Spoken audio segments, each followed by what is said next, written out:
রাজধানীর পেট্রোল পাম্পগুলোতে তেল কিনতে যানবাহন চালকদের ভিড় কমেছে, কিন্তু এখন গ্যাসের জন্য তীব্র সংকট সৃষ্টি হয়েছে সিএনজি স্টেশনগুলোতে। অপেক্ষমান প্রাইভেট কার ও সিএনজি অটোরিকশার লম্বা লাইন, ঘন্টার পর ঘন্টা অপেক্ষার পরও মিলছে না কাঙ্ক্ষিত গ্যাস।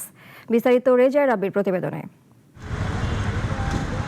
রাজধানীর জ্বালানি তেলের পাম্পগুলোতে এখন কিছুটা স্বস্তির চিত্র। কয়েকদিন আগের সেই দীর্ঘ লাইন আর নেই।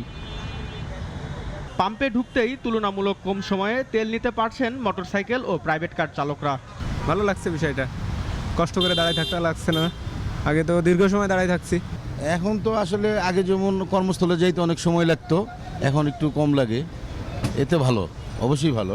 আমরা যারা তেলে গাড়ি চালাই বা অনেকে যারা তেলে গাড়ি চালায় ওদের জন্য আসলে ইট ইজ ভেরি ইম্পর্টেন্ট। আমাদের ট্রাভেলের জন্য সমস্যা হয়, কারণ বৃষ্টির সময় ট্রান্সপোর্টের জন্য একটু সমস্যা হতে পারে। সেই কারণে ডেফিনেটলি স্বস্তির ব্যাপার এটা। তেলের লাইনে স্বস্তি ফিরলেও বিপরীত চিত্র এখন সিএনজি ফিলিং স্টেশনগুলোতে। সকাল থেকে রাত পর্যন্ত বিভিন্ন স্টেশনে দেখা যাচ্ছে লম্বা লাইন, যেখানে গ্যাস নিতে অপেক্ষায় থাকছেন শত শত চালক। গ্যাসের প্রেসার কম থাকায় চাহিদা মাফিক গ্যাস দেওয়া যাচ্ছে না বলে জানান সংশ্লিষ্টরা। লাইনে গ্যাস নাই, আর মনে করেন আমরা আধা ঘন্টা প্রেসার হলে আধা ঘন্টা গ্যাস দিতে পারি না, প্রেসার পড়ে যায়, গ্যাস থাকে না লাইনে। এই গ্যাসের সংকট, লাইনে গ্যাস নাই, ঠিক আছে। আপনার 20 মিনিট চলে, 40-45 মিনিট লাগে প্রেসার উঠতে।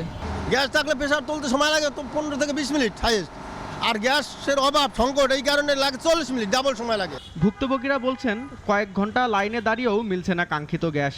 আবার কোথাও গ্যাস এলেও প্রেসার কম থাকায় একটি গাড়ি পূর্ণ করতে লাগছে অনেক বেশি সময়। আসছি প্রায় 12টার দিকে, সিরিয়াল ছিলাম অনেক পিছনে, গ্যাস দিতে দিতে প্রায় 3বার প্রেসার উঠাইতে হয়েছে। আগে তেলের লাইন ছিল, এখন আমার গ্যাসের লাইন আছে। 11টা আমি সিরিয়াল ধরছি, আমার বাচ্চা স্কুলে, এখন তো জানতে পারি না, 15টা ছুটি হয়েছে। সিএনজি চালকদের অভিযোগ, প্রেসার কম থাকায় একবারে পর্যাপ্ত গ্যাস নিতে পারছেন না তারা। কিছু দূর চলেই আবার লাইনে দাঁড়াতে হচ্ছে। এতে যেমন সময় নষ্ট হচ্ছে, তেমনি কমে যাচ্ছে দৈনিক আয়। পাম্পে উঠায় 10 টাকারই দিতে পারে, এরপর আবার প্রেসার বয়ে যায়। এই যে 12টার সময় 11টার সময় লাইন দিছি, এই পর্যন্ত গ্যাস পাওয়া যাইতেছে না। গ্যাসের অবস্থা তো খুবই খারাপ। একবার গ্যাস নিতে গেলে 3 ঘন্টা, 2 ঘন্টা, 2.5 ঘন্টা, 3 ঘন্টা এরকম লাগে। যাবার গ্যাস নিতে পারি না, ভাড়া মারতে পারি না, যাত্রীতা পাই না, মনে করেন জমাই তুলতে পারি না গাড়ির। ইনকাম কমছে, এই গ্যাসের লাগে তো 3-4 ঘন্টা হারাতে লাগে। পাম্পে ঢুকলে আবার পাম্পে গ্যাস নাই, প্রেসার কম। সংকট নিরসনে দ্রুত কার্যকর উদ্যোগের দাবি ভুক্তভোগীদের। রেজাই রাব্বি, নাগরিক, ঢাকা।